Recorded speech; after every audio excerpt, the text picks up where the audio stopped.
JP. Kailan ka huling nag-commute?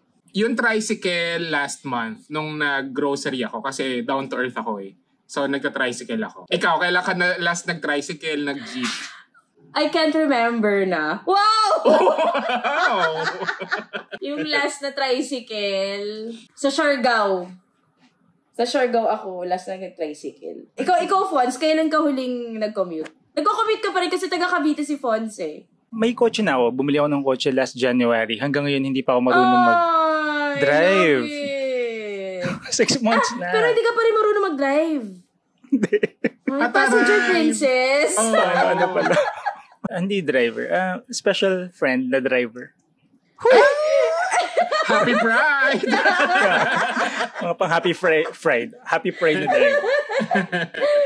Yung pumupunta ako ng QC, sobrang feeling ko, yung branding ko. Sobrang sobrang convenient ng MRT. So parang twice a month nag-MRT ako. Para kumuha ng cheque. Charing!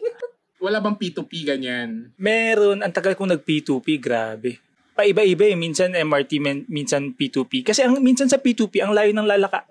Oh my God, hindi kayo nag-commute. Hindi nyo magagets to. Ang layo ng lalakaran pag gano'n. Hindi, ngayon na may P2P na, minsan yung pinakasakayan, aakit ng gano'n, tapos iikot ng gano'n. Nakaka-stress. Minsan yung bago ka makarating doon sa mismong sakayan ng P2P. Tayo ay 145,000 dito sa Zoom. 95,000 sa Discord. So, 240,000 tayo. Marami daw mga friends si Fons na nag-VVIP. Oo, nag-VVIP. Thank you to our VVIP. So, if you want to be part of our live recordings, gaya ngayon, ang AWKP debut ni Fons, finally, nakuha na namin siya. Oo, sobrang busy. Oo, sobrang busy. Punta kayo sa angwalongkwentangpodcast.com. That's angwalongkwentangpodcast.com. And subscribe to be a VVIP. And part of your subscription will go to our beneficiary for the SEM. Tama, di ba? For the SEM. Or for this year. For this year. Kasi may napili na kaming public school classroom na i-renovate natin through the help of our VVIPs. Yes. Yan ay Santa Monica Elementary School, Grade 3, Masigasig.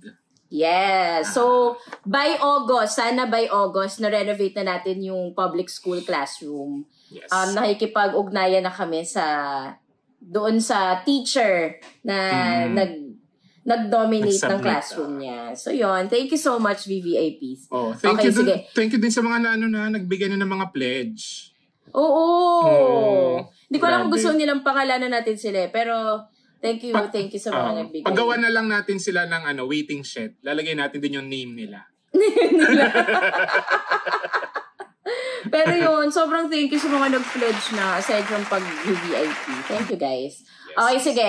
Today, babalik natin yung commute memes. Kasi dati meron na tayo eh. Parang nakadalawa ata tayo. Nakadalawa na kasi kami, Fon. So, parang dami na namin na-share dito na commute memes.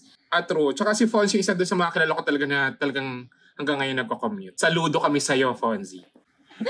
Sige, pakilala na muna tayo. Go. Ikaw na, JP. Ako si JP at ang tanging hiling ko na lang sa buhay ay maging passenger princess. Ayoko magsalita. Ayoko magsalita. Gago ka. Ako si Tonet at ang tanging goal ko sa buhay ay yung kahit meron akong kotse, hindi ako magdadrive. Kasi passenger princess din ako. Oo nga. Kasi bakit ako magdadrive kung may iba naman magdadrive? Diba? Kapag nag-volunteer, edi ko, Diyos ko, bakit pa ka makikipag-agawan? Diba? Parang shout out kay Dan, shout out kay Ro. Mga nauutusan nito net na mag-drive. Kasi pag ako yung nagda-drive, plus 1 hour. O, so, tsaka hindi mo kasi abot, diba? Parang hindi mo abot yung... Hindi mo abot yung dashboard. Uy, maka-terms ng kotse. Dashboard, rear view mirror, side view mirror. Okay, go, Fons. Ako si Fons, isang commuter na Filipino through and through. Alam mo, kapag nagaganyan ka, minsan naman. hindi ko alam kung kailangan kang seryosohin talaga. Di ba may mga skits ako before about commuting? Oo Kasi nga minsan eh, pagka yung mga ibang content creators gumagawa sila ng content about school. Ako hindi na ako makagawa ng content about school kasi parang sobrang tagal na nung huli ako nag-school. Pero yung pagko-commute talaga, yun parang feeling ko, ilalaban ko to. Ako to. Hindi to parang, ay, kung gawa tayo ng content about pagsakay sa bus kasi magva-viral. Pag gumagawa ako ng content about sa pagko-commute, as in talagang danas na danas ko lahat yung mga ganap sa mga content ko. So yun lang, parang feeling ko, ako yung perfect representation ng commuter na Filipino. Oh, I think fonts for DOTC secretary. Ay, DOTC ba yun? 2027. DOT na lang. Ang lakas mga millennial nung DOTC. DOT, Department of Tourism yun, te. Ay, DOTR! Sorry. Ay, DOTR pala. Oh, sorry. Pero tama yung DOTC dati pa. Tsaka yung DOTC. Tsaka yung nakaka-millennial din. No, DEX. Department of Education. Department of Education, Culture and Sports. Di na alam ni Fons. Di nga, Fons, di mo alam yung DEX. Oh my Excuse God. Hindi ko alam yung Page ka namin, di ba, Fons? Hindi, wala talaga akong alam sa mga part na yan. Sa mga gobyerno, wala akong alam. Tinan mo, proud na commuter ng Pilipino pero hindi alam yung DEX. Tunay nga naman nakaka-proud. Ang alam ko lang, DAX. Ano? Uy! Akala ko ba may brand ka? Ginawa sa sarili mo. Akala ko may branding mo. Ngayon, isa na lang yung depart. Tama, ginawang isa na lang talaga yung depart. So, para sa mga Gen Z namin na nanonood, no? Tsaka mga young millennials. Ngayon, Department of Education, isa na lang siyang isang sangay na lang. Pero dati, DEX yun. As in Department of Education, Culture and Sports. So, bukod sa education na sobrang hirap na sila, sa kanila rin yung sports na isa pang hirap na sila. Alam mo, magiging department na lang, mawala na rin yung education. Sa sobrang hirap sila. DICT so, na yung DICT and DOTR na. Okay, sige. At ito ang Walang Kwentang Podcast presents Commuter Mems. Commuter ba? Commuter Mems. Featuring Fonz. Ay, magandang gabi po sa inyo lahat. Fonz. Fonz, ba Fonz? Masanay akong Fonzie tawag sa'yo. Either po. Kasi hindi ko alam bakit Fonz lang sa TikTok. Pero Fonzie talaga ako. So, tiga Cavite ka? Kami talaga, Fonz. Cavite. So, nasaksihan mo rin yung mga patayan sa kalsada, ganyan. Walang halong biro. Lumalaki ako medyo may tumatakbo tapos may dalang itak. Tapos magtatago kami kasi may nag-aaway na naman. Ganyan. Tapos pinakamalala kong pinaka-core memory ko. Uy, wala pong offense sa mga Caviteño, pero doon talaga ako lumaki sa part ng Cavite na as in madroga.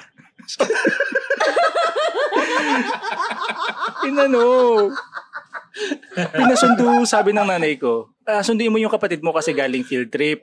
Grade 2 ata siya. Tapos nung nandun ako sa labas ng school nila, may dalawang tumabi sa akin lalaki. Hindi ko alam ba't di sila nagtabi, nasa gitna nila ako. Biglang nag-abutan ng maliit na pakete. Para siyang pelikula na gumanan yung pakete. Shabu, first time ko makakita ng shabu. Pwede ba to? Itong mga ganito. Parang, oh my God. Nangingilabot ako kasi nga nakikita ko sa mga TV, ganun. Buti hindi ka naging accessory to the crime. Hindi. Kasi mababa yung bigay yung offer sa akin nun.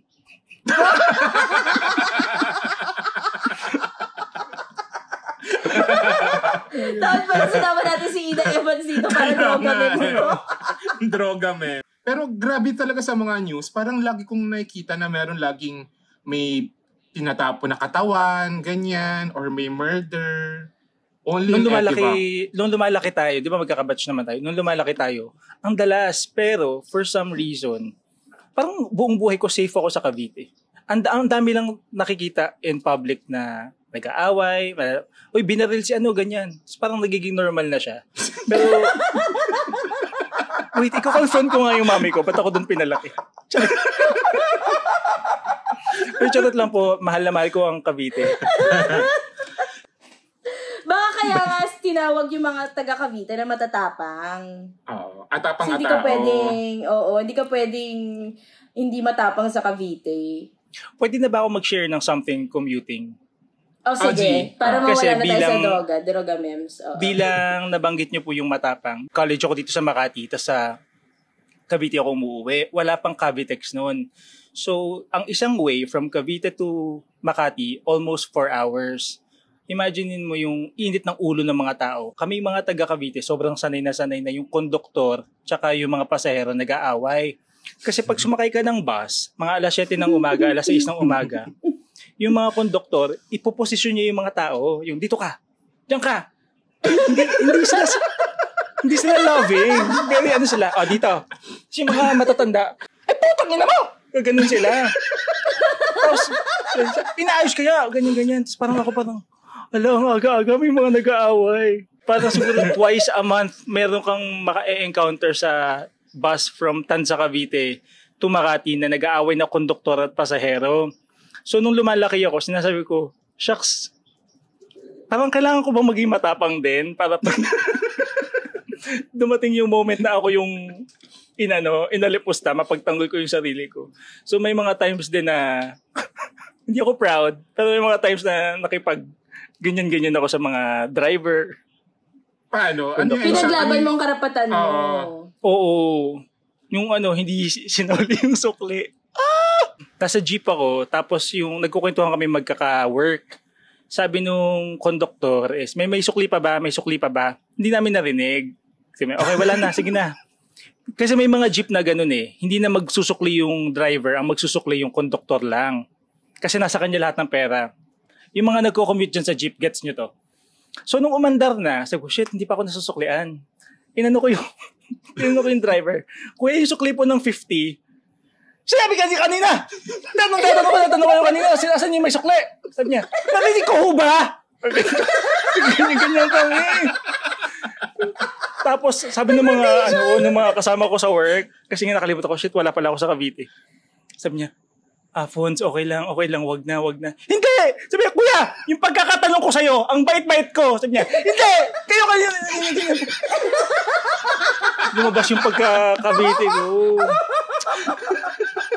Yun lang, parang pagbaba mo, hiyang-hiya ka na sa halagang 27 pesos.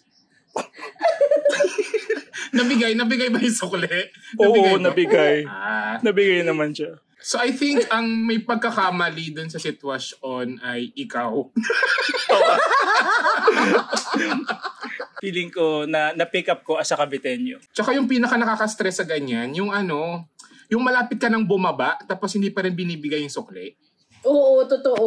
Yun yung isa sa mga nakaka-stress na moment sa jeep. 'Di ba kapag kunwari bababa ka na, tas doon pa lang iaabot, tas ang tagal mag-abot, mga kasama mo, iniirapan ka na, maririnig mo naman yung mga ganun.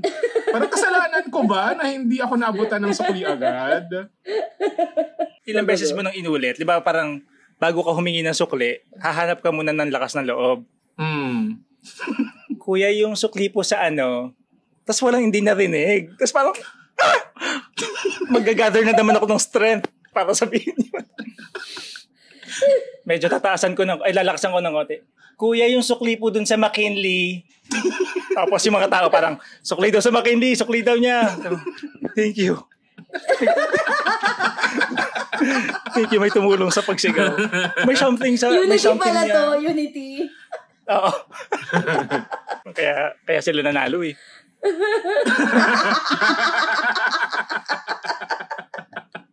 Isa pag nakaka-stress yung kapag kunyari, mararamdaman mo, ikaw na lang yung nasa jeep, tapos hindi pa tapos yung ruta ni kuya. Tapos maghahanap siya ng pagpapasahan sa'yo na jeep. Doon sa original na jeep mo, okay kasi maluwag, ganun. Tapos sa pagpapasahan sa yung jeep, ayaw mo punong-puno. Yung sabi, tapos, sampuan, pero parang talaga po ba? Pagka magkakaibigan kayo dun sa bus na pinanggalingan nyo, tapos magkakatabi kayo, tapos nung nilipat na kayo, magkakahiwalay na kayo. Kasi kung ano na lang yung available na seat, parang titinginan na lang kayo sa buong biyahe. Sepangs. Totoo. Pero alam mo, nung unang ginawa sa akin yan, yung unang nangyari sa akin yan, akala ko magbabayad ulit ako. Kaya inano ko pa yung drive. Ay, kuya, hindi po. Nagbayad na ako ganyan. Tanga-tanga eh. First time kasi akong pinasa. Yung pala, ipapasa din niya yung bayad dun sa kapila. Pasensya na. Lagi akong biktima, yung laging ipinapasa. Kasi yung bababaan ko sa Taytay, siya yung last stop talaga. Tapos, ako yung laging naiiwan, ganyan. Di ba yung kwento ko na biglang may sofa na sumakay? Naalala mo ba yung kwento?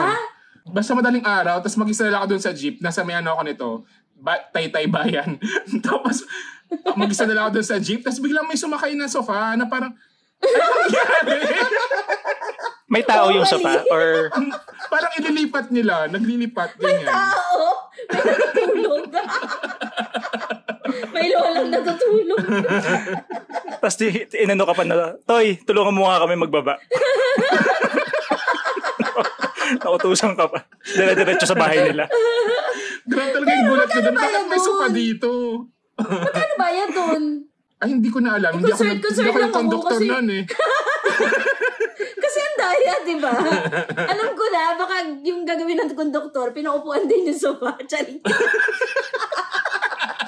Sa gitna. May extra 3. Nakadilihin siya ba? Kaya ang hirap kapag mga sampuan yung jeep, yung mahaba, tas malaki. Grabe yun. Yung sampuan nagiging 25. Oo, grabe. Sampuan, di ba? Grabe. Na-imagine ko lang yung jeep na sampuan. Usually, yun yung mga malalaki yung bintana. Di ba may mga jeep na ang nakaka-suffocate kasi ang ganun lang yung bintana. Gusto ko yung mga jeep na parang yung pagka umuulan, may trapal. Oo. Yun yung the best na jeep. Yung Tapos pag uulan, sabay-sabay kayo Nagaganunan. bayanihan na naman. Bayanihan. Bayanihan, Ted. Tapos malas, may mga spots na tutulo. Oo. So, ganyan lang yun. Oo, nakakainis. Pero for me, yung jeep na may trapal na malalaking bintana, better than dun sa, alam niyo ba yung mga jeep na ganyan, sobrang liit ng bintana, tapos ini-sliding. Oo. Tapos maliit na nga kasi pag in-slide mo pa sa left, ang init. Mawalan na ng hangin yung Tapos nag-aagawan ng gano'n. Minsan. Gusto ko mag-sorry sa'yo kasi yung jeep namin dati ganyan. Oo. Naging part pala kayo ng Oo, hindi masyado na pag-isipan ng tatay ko yung design kasi nun. Pero okay yun, kasi di nakakailangan ng trapal. Kasi gaganon mo lang. Tsaka Pero yun, diba? yun nga, ang mahirap doon kapag isang part lang yung buka. So, ang init. Hindi siya, hindi ka masasnatch siya ng, kwintas kapag ganun. Kasi di ba yun ang snatch ng kwintas sa bintana yun? Para hindi alam mo, to be mahabol. fair, thank you Lord, never pa ako nasnatchan sa jeep. Naku, sa MRT lang. Huwag mo sinasabi yan ngayon. Baka may makarinig. There's always the first time sabi ng snatcher. But at least, may inspiration ako for content kung may snatch ako. Cheers! Uy!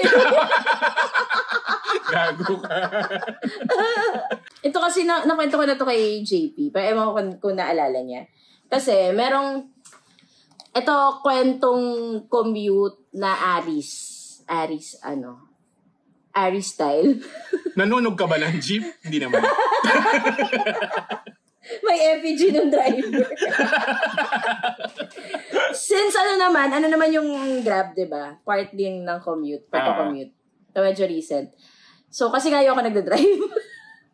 Yung ako nagda-drive. So, kapag kaya naman, mag-grab ako. So, anyway, naghihintay na ako ng Grab. So, di ba makikita mo sa app yon. So, naghihintay na ako. Tapos, nakita ko na yung kotse doon sa app ko, hindi gumagalaw. Hindi siya gumagalaw. Di ba pag hindi gumagalaw, ang daming pwedeng mangyari. Ewan ko, ang daming beses na kasi nangyayari sa akin yon na parang, bukod sa hindi gumagalaw, nangyari na sa akin, yung palayo siya ng palayo. Palayo ng palayo. So, ibig sabihin, sinasadya niya na ika-cancel. So, para sa mga hindi nag-grab or hindi gumagamit ng mga ride-hailing apps, kapag ikaw yung nag-cancel, yung pasahero yung nag-cancel, magkakaroon ka ng demerit. Pero kapag yung driver yung nag-cancel, sila yung magkaka-demerit. So yung driver, gagawin nila, minsan, kapag sila, mga masasama ugali, gagawin nila ang lahat para ikaw yung mag-cancel. So yung iba, steady lang sila, hindi sila umaandar, kahit dapat 5 minutes ago, nandun na sila, steady lang sila. So yun. So usually, ang ginagawa ko doon, kapag wala akong time, ika-cancel ko, tapos magsisend ako ng email. Magre-reklamo ako. Ito nga pala sinasabi ko sa inyo, guys, Kasi nangyari na sa akin na nag-email ako sa kanila. Hindi sila tumatanggap ng Tagalog. Nakwento ko na yata dito yun. Hindi pa. Hindi sila tumatanggap ng Tagalog. Gusto nila English kasi merong isang time, galit na galit talaga ako kasi umuulan, tapos nasa BGC ako, tapos galit na galit ako dun sa Grab driver kasi hindi niya ako binaba sa tamang babaan. So, may basang sisiw ako din.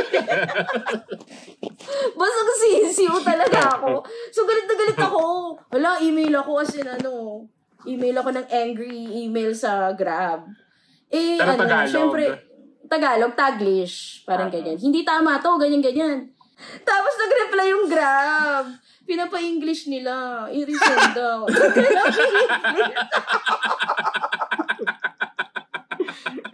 Sayang yung emotions. Hindi ko na in-email. Paano ka lang English di ba? Paano mo English yun ng same di ba? How come? How did you become like a taxi? Yes. Explain! Ganun yung feeling siguro pag afam yung jowa mo, no? Tapos nag-aaway kayo. Yung na lang, palipasin mo na lang yung So yung kwento ko, so naghihintay na ako sa sa condo namin. So nakita ko kasi 7 minutes away lang yung Grab. Tapos 7 minutes na hindi pa rin siya umaandar. Kanina umaandar siya pero nag-stop na talaga siya. So siguro lumipas na mga 9 minutes na hindi pa rin. So parang okay lang naman. Hindi naman ako nagmamadali masyado.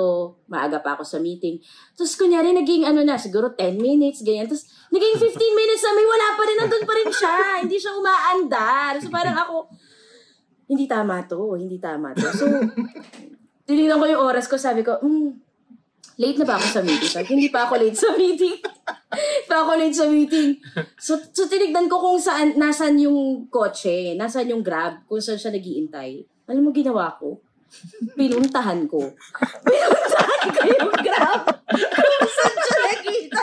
Nilakad ko.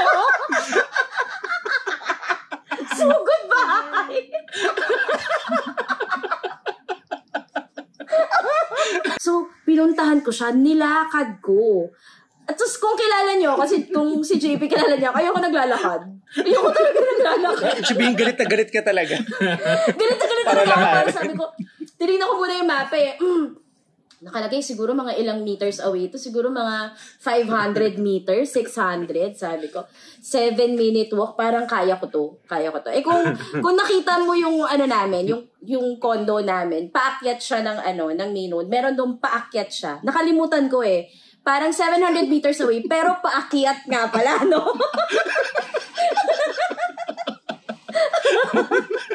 So, naglalakad na ako.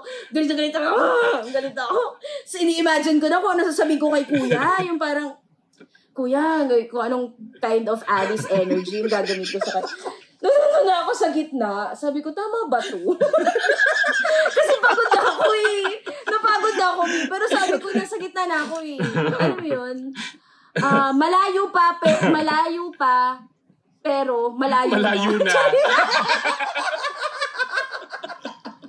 Magkano ba yung direct? Question lang. Magkano ba yung demerit? Para... Hindi ko rin alam. Sobrang galit ko talaga. Parang feeling ko, ako na lang yung laging inaapi sa Grab. Parang ganun yung feeling ko. So, tas tumawid pa ako ng kalsada, meron pang mga pwedeng bus pa yung So, parang sabi ko, shit, malapit na dito. Tapos ini-imagine ko na, sasabihin ko kay Kasi imagine ko siguro, usually kasi pag ganon, either naghihintay lang sila or kumakain. Pwede kasi yun kumakain. Kasi minsan na sinasabi ng mga Grab driver, parang, ay, sorry po ma'am, nag-automatic po kasi na-accept. Pero kumakain pa siya. Pero okay lang yung ganun kasi nag-respond. Ito kasi kahit tawagan. Nagme-message, ganyan. So, lakad ako. Tapos nung malapit na ako, parang, oh my God, ito na yun. Wala siya. Wala yung... Hindi ko alam kung ano nangyari. Wala ba ako internet? Sinasabi na namin sa'yo ni Ro, baka na-snatch yung phone niya. Grabe naman. Oo. Isipin mo yung galit mo, tapos yung nangyari pala doon sa driver na wala baka siya. Baka direct siya, namatay na Grab driver, tapos yung kaluluwa niya, nag-ano pa din. Siyempre, hindi, alam mo yun, nag-accept pa din. Naghihiganti din. Naghihiganti din yung driver.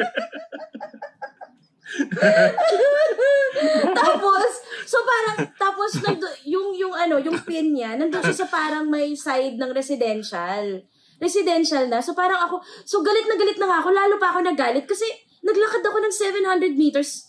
Para saan? Para sa wala. Pero dahil nga naglakad ako ng 700 meters, late na ako dun sa meeting ko. Kasi syempre, ang bagal ko maglakad, di ba? So wala akong magawa kundi mag-pin na naman ng bagong Grab. Ang nilis na mapipinan, laundry shop, na medyo naglakad pa ako ng ilang hundreds of meters. Ending ako rin yung... Bigil talaga ako. Ay. Pero, sayang inano ko na sa isip ko yung confrontation namin. Akala ko dahil residential, papasok, mag-iwan ka ng ID, papasok ka sa loob ng asan yung Grab driver dito?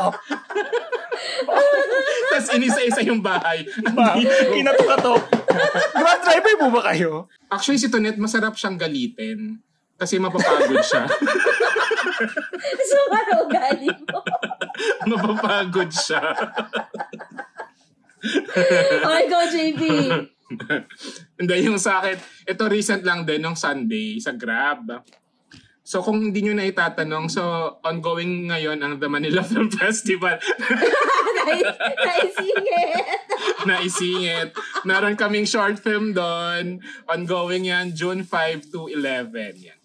Anyway, so nung sabihin mo na yung title ng short film mo. Shortest Day, Longest Night. Kasama ko dyan si Dwayne Baltazar, Sigrid Bernardo, and Pepe Jocno. Tapos may tapos merong 8 student short films. Sa Robinsons Magnolia, June 10 to 11. Tapos sa Robinsons Manila, June 5 to 11. Taray, congrats. Thanks. So yun na nga. So nung Sunday, nag-DCP check kami sa Metropolitan Theater. Tonet, ano ang DCP check?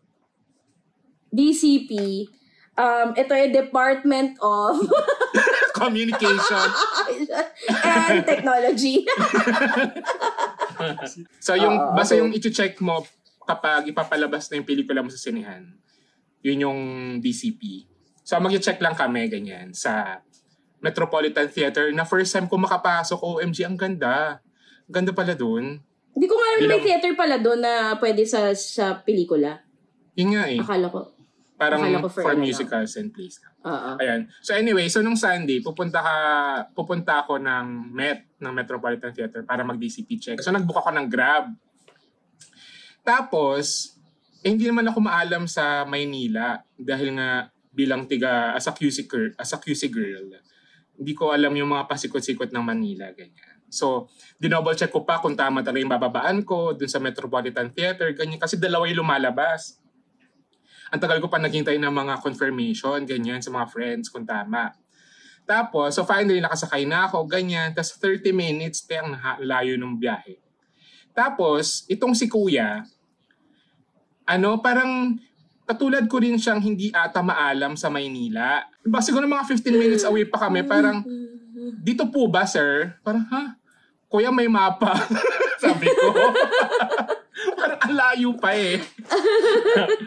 Tapos, so finally, parang malapit na ako sa Met. Pero tumigil siya sa National Museum. Sabi ko, Kuya, hindi pa po dito.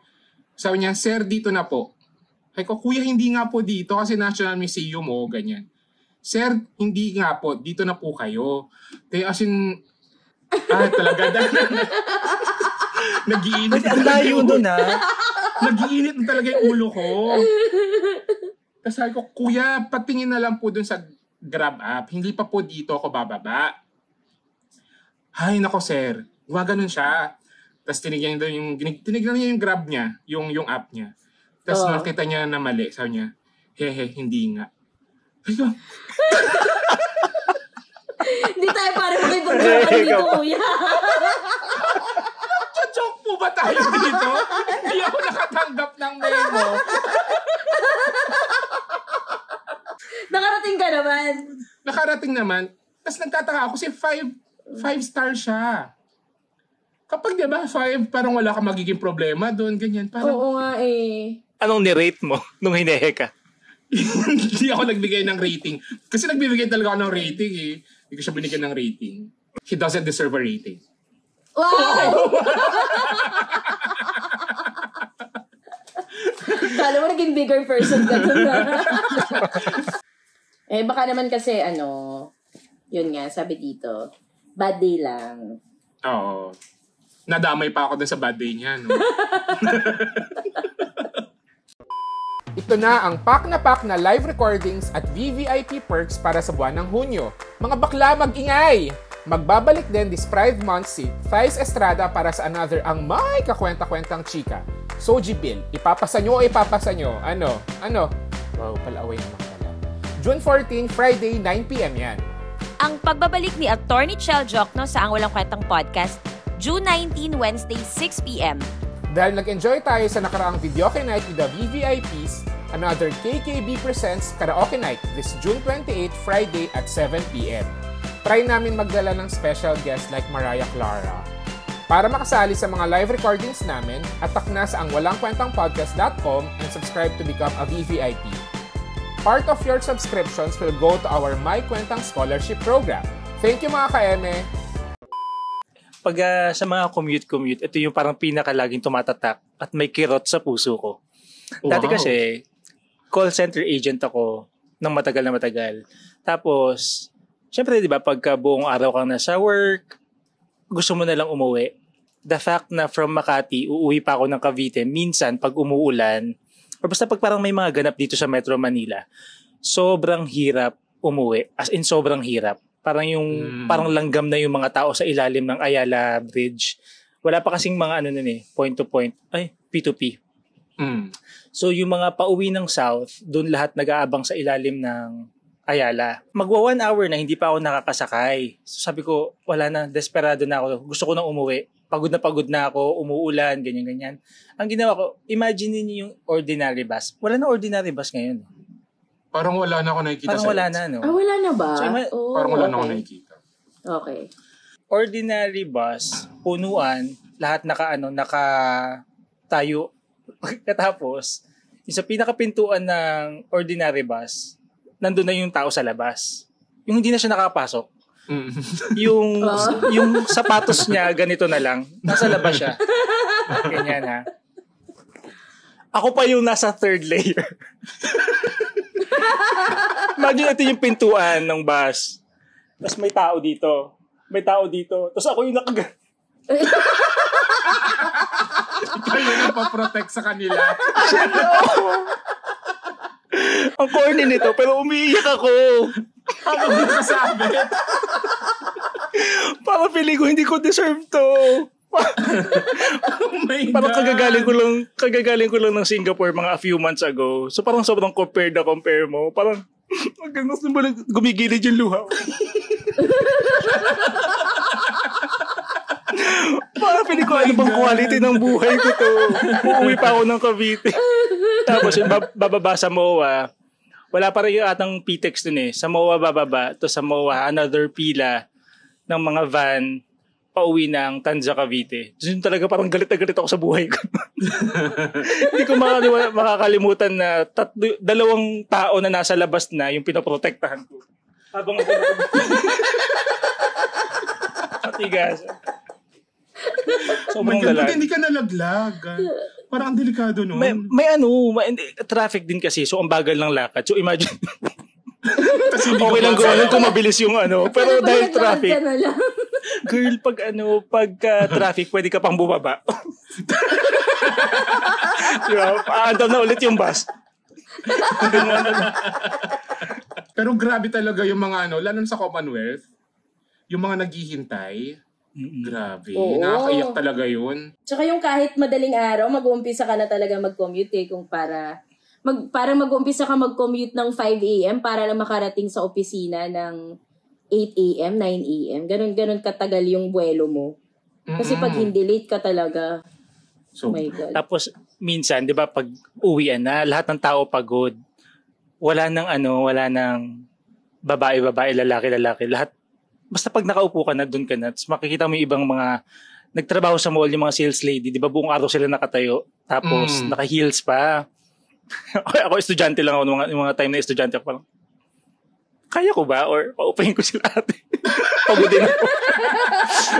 Ganon. Yung parang as a lalaki, may kunwari, nakaganyan ka, tapos nagdi-decide ka sa utak mo, pauupuin ko ba? Masama ba akong tao? Or kailangan ko din naman. Tapos parang gina-justify ko, napagod ako today, grabe yung pinagdano. Kasi nga nakukonsensya ka na hindi ka nagpapaupo ng mga... Maano din ako dun sa parang may soft spot ako dun sa mga sales lady na buong araw nakatayo. Kasi usually pag babae lang, nag-office sila, hindi ako nagpapaupo. Parang equality. Pero pag yung alam kong ang trabaho nila is buong araw nakatayo, syempre pag buntis, hindi din. Charis, automatic na yung mga buntis tsaka yung matatanda. Pero pag yung mga sales lady, napapaisip ako, kawawa naman sila. So yun. Paano malamang sales lady kung kunwari hindi na sila naka-uniform? Hindi. Uniform ba yung iba? May aura sila. Mukhang may aura.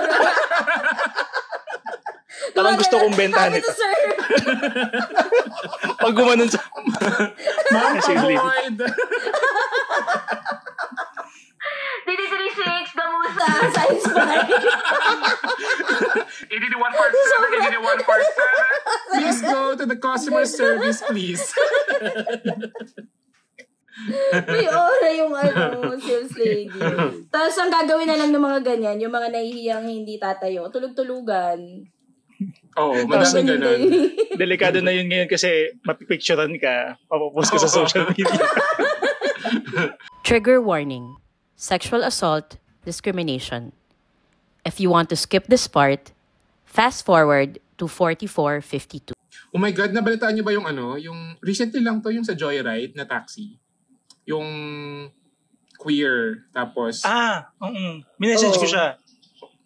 Oo, grabe yun. Yung sinasabihan siya ng driver na parang, masaya ka ba dyan sa ginagawa mo? Kasi naka-makeup siya, ganyan. Grabe Super yun. siya. Naka-doll up siya na if igagas ko yung age niya, siguro 19-20 na bata.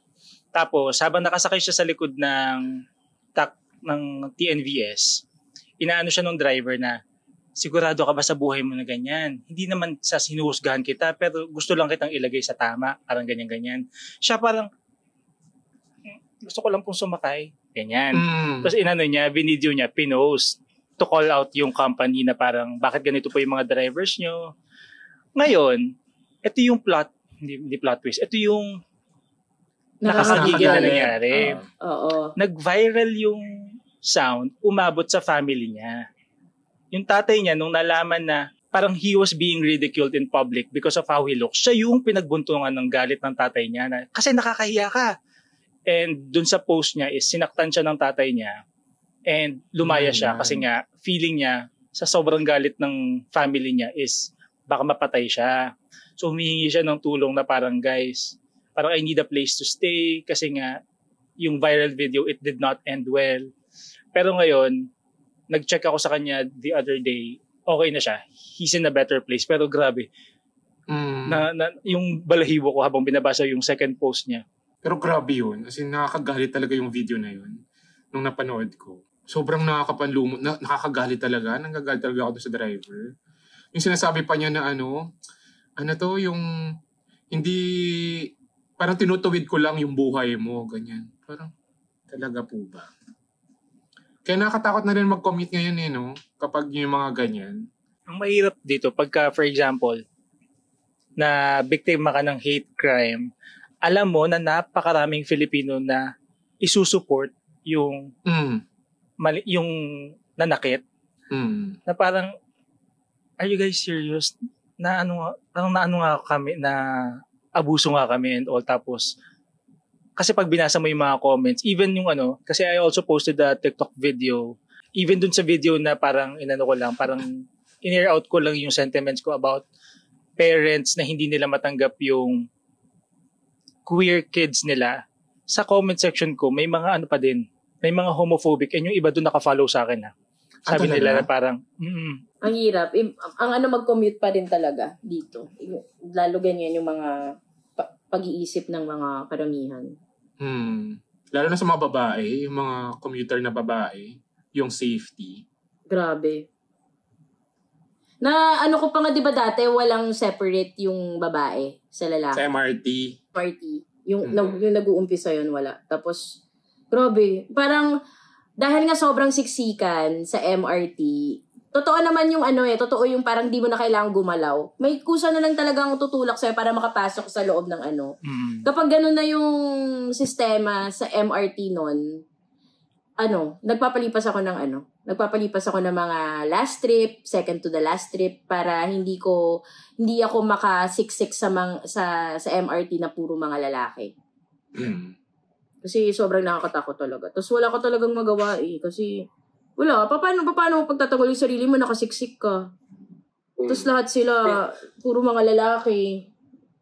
True. Pwede ka namang ipagtanggol din nung mga nasa jeep or nasa tricycle. Pero, wala Hindi, parang minsan ikaw lang talaga yung magtatanggol sa sarili mo. Tapos minsan pag nandun ka na sa situation na yon, kapag wala ka sa situation na yon, parang ang tapang mo alam mo kung anong gagawin mo, di ba? Sasapakin ko, babatuhin ko, ganyan, papahiya ko siya. Pero pag nandun ka na sa situation na yon, wala mapapaano ka talaga Mag-freeze ka talaga. Tapos kaya ka mas maiinis sa sarili mo kasi alam ko naman yung gagawin. Kasi matapang naman ako Matapang ako. Tapos parang pag nakaalis ka na, parang inire-replay mo na lang sa utak mo yung parang sana nagawa mo. Pero hindi mo nagawa. Pero parang iniisip mo sana may ginawa yung mga tao na nasa paligid. May ka-work ako before sa call center. Siya yung tipo ng sa room. Sa office, siya yung maingay, pala-joke, as in parang siya yung life of the party na gano'n. One time dumating siya, nanginginig siya. Tapos parang ang putla-putla niya, umiyak siya sa akin. So yun nangyari. Randomly, pagbaba niya ng MRT, bigla na lang may gumano ng boobs niya. Oh my God! Ang shift namin dun is 7 a.m. So mga 6:30 nangyari yun. So hindi daw siya makapaniwala. So parang hindi ko alam kung paano siya i-console. Pero iniisip ko lang, grabe. Parang merong klaseng utak ka as a person, like as a guy, na feeling mo, okay lang. Alam mo yun? Napaka-random na. Bakit? Okay lang to. Gagawin ko to. Parang, hindi ako makapaniwala na I mean, marami naman ako narinig, pero the fact na yung light dun sa taong yun, nung day na yun, nawala. Kasi nanginginig siya. Pati ikaw, syempre, gusto mo ipagtanggol yung kaibigan mo and also, ikaw din nanginginig, tapos parang yung galit mo din, parang, tapos sa ibang lalaki, okay, nakaganon ako. Next, alis na. Syempre, hindi siya nahuli. Yung kaibigan ko, kasi parang, nagano, tapos parang, dire-diretso sa office, tumakbo, natakot. Pagdating ng office, dun siya nag-breakdown. Parang, oh my God. Sorry sa mga nakikinig kung may mga kayong experience na gano'n. I know a lot of girls experience this on a daily basis kasi minsan nakikita mo din na parang may mga ganyan sa mata mo. Pero kung narinig nyo to, it's triggering. I'm sorry, pero grabe. Tapos niyan, parang isisisi na bakit ano ba yung suot mo, ganyan. Sa suot ng or it's a guy thing. Ganyan talaga yung mga lalaki. Hindi naman nakuha sa'yo. Yung pinaka-ayokong excuse. Kasi minsan, limbawa, just for example, yung guy na nang hawak na yun, pag kinuwento niya na yun sa mga kaibigan niya, ano pa yan parang, uy, ang galing mo. Ang galing mo. magtatawanan pa sila. Oh my God. Yeah. What the hell? Kaya, pag nakakita ko ng mga yung mga binivideohan yung mga lalaking ganun, parang sana makarating siya sa mga tamang tao, tamang mga lalaki na, ay, kahit okay ako doon, pamamahiya. Pumamahiya sa mga lalaking mga hayop, mga manyak. Go! Ipahiya natin talaga sila. Kasi kahit sa paraang yun man lang makaganti. Pero ang galing ng mga babaeng gano'n, yung ang tapang nila, yung kaya nilang hindi mag-freeze. Wala, ang hirap mag-commute. Sobra. Nakakatakot na rin mag-commute. Kaya saludo kami sa iyo, Fonzie. Nag-aangkas ba kayo?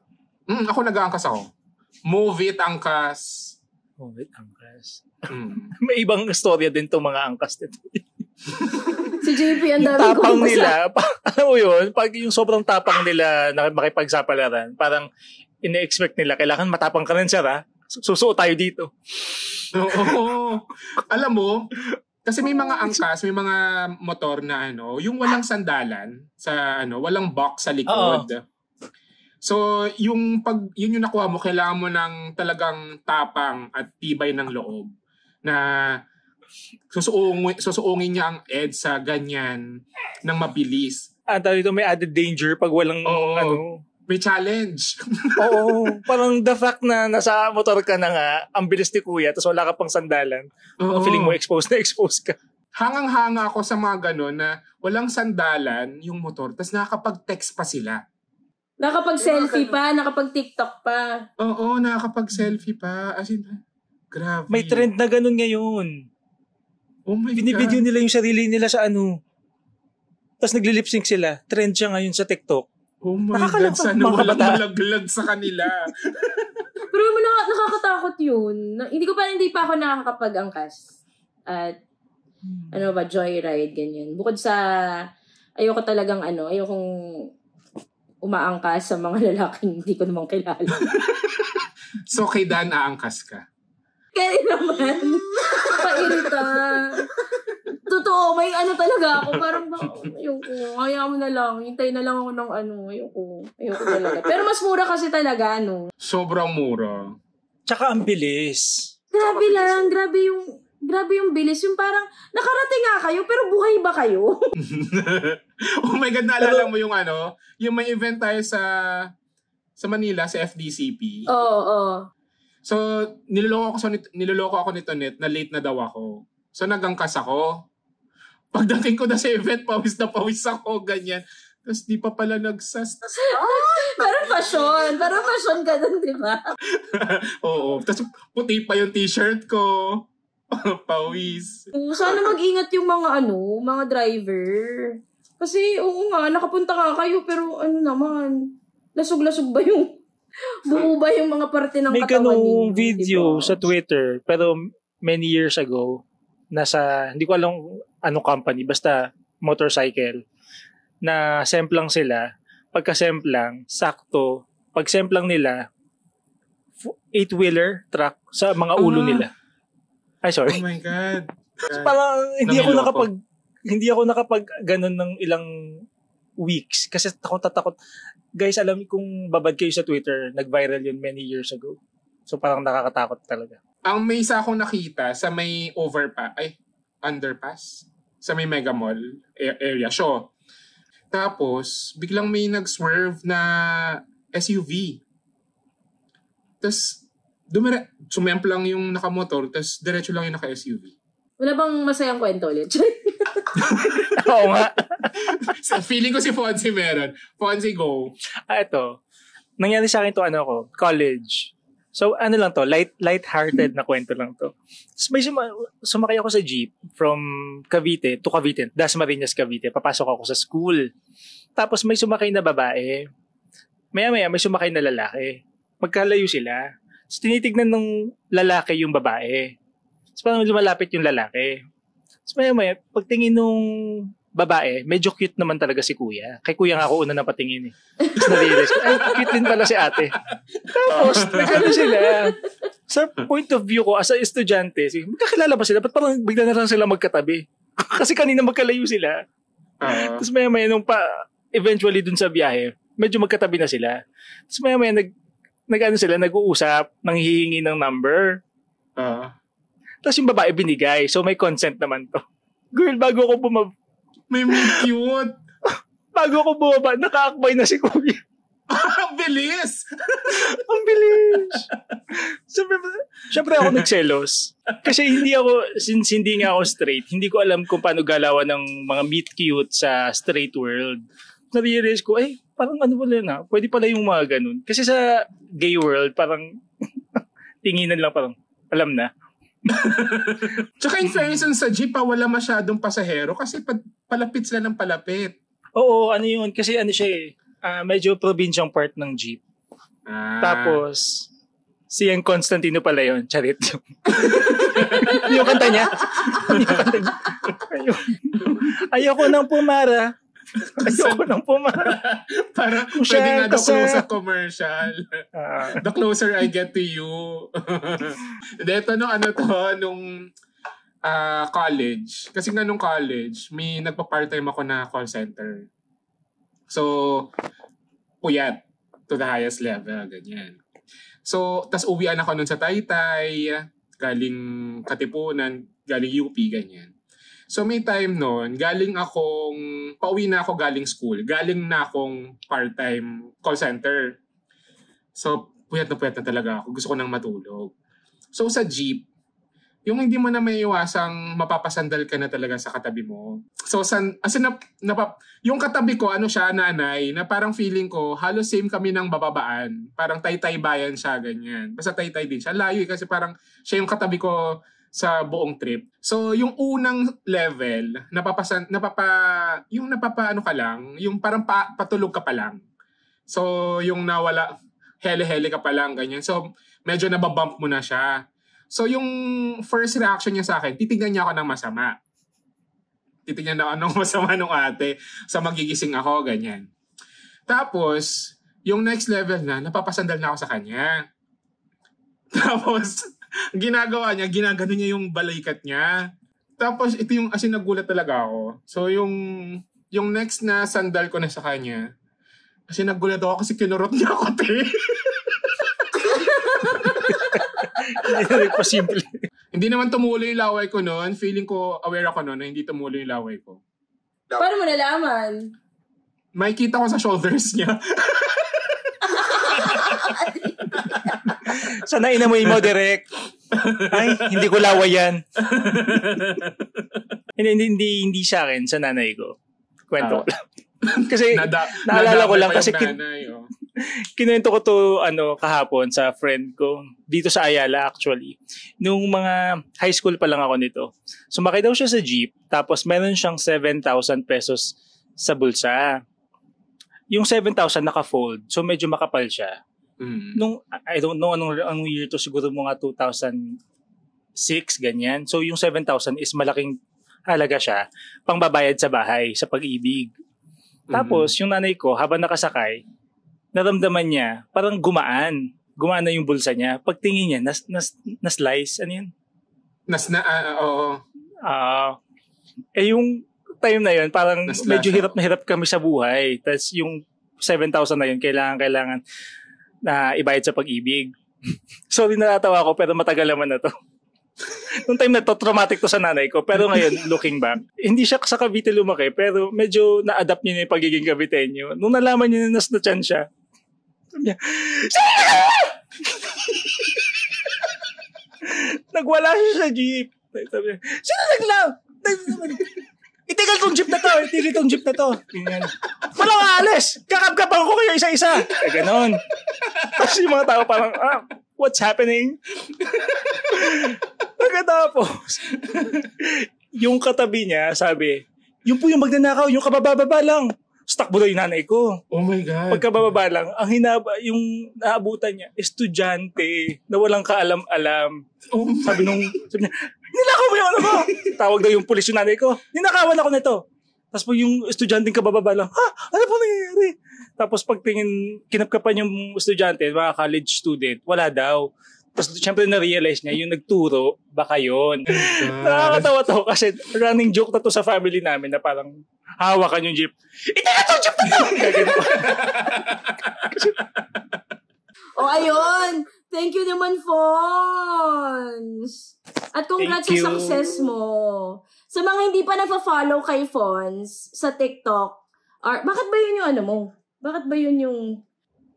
Wala, kanina pa siya kanina pa siya di mo pakali sa likod me. Sorry, bakit ano ko yung bakit Fons? RB, ano yun? Ribs rep.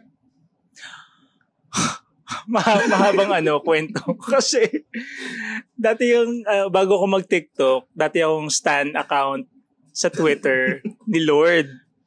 Napakalayo sa branding ko ngayon. Ribs reprise. Yung Ribs kasi yung favorite song ko ni Lord. Tapos, nung naggawa ako ng TikTok account, inihalin tulad ko lang doon. Hindi ko naman alam na napakalayo ng mangyayari ng mga videos ko. Napakalayo kay Lord. Hindi na pwedeng baguhin? Hindi ko na in-attempt. Kasi parang pag fonts naman yung tinype, lumalabas din naman ako. So, invite mo na sila, Fonz. Maraming salamat. At sa mga nag-VVIP na mga followers mo. Wala naman po akong ganap. Hindi ko na po siya maalala eh. Ano na lang, patnubayan nyo na lang po ako sa TikTok, sa aking mga social media accounts kasi paiba-iba ang handle ko per account. Sa Instagram, Fonziru. Sa Facebook, Fonzi. Sa TikTok, Rib Fonz. So, yun na lang. Ba't nahihiya ka na doon sa Ribs Rep? Alam mo, Direk, may kukwento ako sa'yo, Direk Tonet, na one time, kasi unang-una tayo nag-meet, nagpa-picture ka sa akin sa Cornerstone event. Sobrang hiyang-hiya ako nung time na yon. Tapos hindi ko na-realize na ikaw yon. Tapos tinanong ko si Tin, si Direk Tonet ba yung nagpa-picture? Oo. So, parang feeling ko lalamunin ako ng lupa kasi sobrang parang kumulma ng pagkatao ko yung movie mo. Tapos parang hindi ako makapaniwala na nasa isang room Sir tayo. Erickson or Christmas party. Birthday po ni Sir Erickson. Tapos yun lang. Ba't di mo kilala si Tonet sa by face? Kasi yun yung iniisip ko, dapat ang mga director sa closing credits, dapat ang huling-huli, directed by JP Habak. Picture mo lang. Para nakikilala din kayo ng mga... Tsaka gusto ko yung posing, no? Kaya nga eh. Ano to, 24 oras? Thank you po. Thank you, Fonzie. Salamat po. Di ba introverted ka, di ba? Introvert ka? Ako, super. Kasi pag sa mga party ng Cornerstone, sobrang tahimik lang ni Fon. So, super thank you for being with us tonight. Kahit introvert ka. Thank you. Mas ako pagka yung face-to-face. Oo, totoo. Ganun naman yung mga introvert eh. Bye, Fon! See you next time.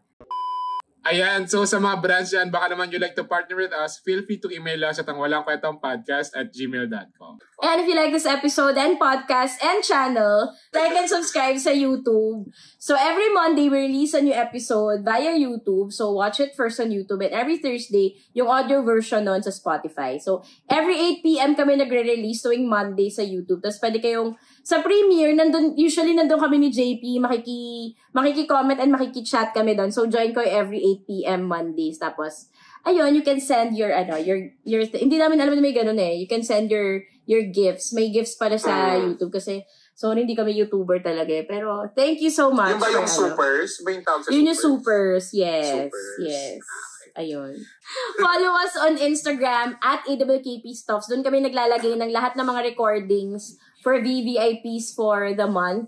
So, for this month, itong kay Fons, meron din kaming bagong series, yung No Joke kay Jokno with Attorney Chel Jokno. Tapos pwede kayong mag-send ng mga questions nyo na gusto nyo manghingi ng legal advice kay Attorney Chel Jok. Doon nyo makikita yan sa at AWKPstuffs. Tapos at Ang Walang Kwentang Podcast. Sa TikTok, meron din kami, and Instagram. Ako naman, at Tonet Hadaone. And follow nyo na rin yung IG ng Future Cafe namin ni JP at basta _ cafe. Yes. Ako naman at JP Habak sa Instagram. Tapos meron din kaming Ang Walang Kwentang Podcast after Podcast Chikahan.